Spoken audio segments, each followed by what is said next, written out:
Ne oldu? Gittim Mevlid'e. İti. Ne yaptın? Mevlid'e gittim. O değil mi deden seni? Göçülü o yaparım mı Tira? Kartofi. Yedim bıttı. Büyük bıttı. Ha. Gel dedim sana. Ne pişirdi sana Gül? Ayşe abi Gül ne pişirdi sana? Biber pişirdi bana. Ne yapacağım biberli? Lutika. Akşam için. Yiyelim mama. Saniye ne gülüyorsun? Ölmesin açlıktan. Sana kim dedi gülüyorsun benimle? Sen sen de pudikler kapıda.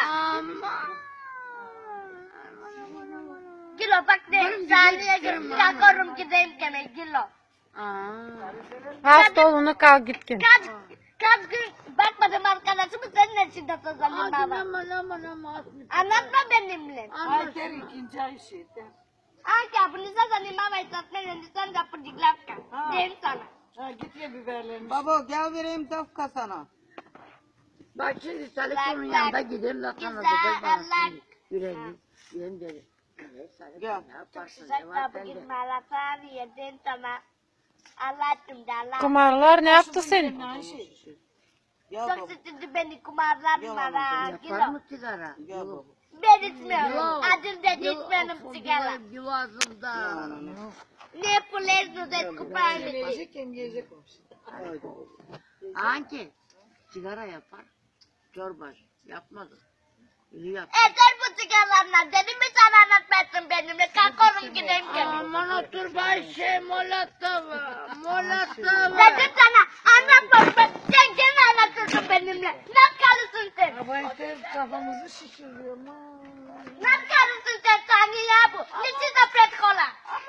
Hep kafam şişti var. Anka bu. Dedim mi sana anlatmasın benimle. Neden zapırıklar kapıda? Anladın mı? Geldi burada bakayım arkadaşımı siz benimle de zapırıklar var. Haydi hasta olunayım git gel haydi. Haydi bak düşmeyesin yavaş. Bilmiyorum. Ağlayma fazla. Yavaş. Dön Ayşe.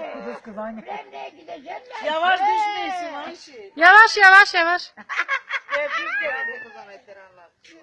Nasıl düştün bana Ayşe abi? Ha gene düştü. Aman düştü be. Gitme problema saniye. Dedim mi sana anlatmasın benimle.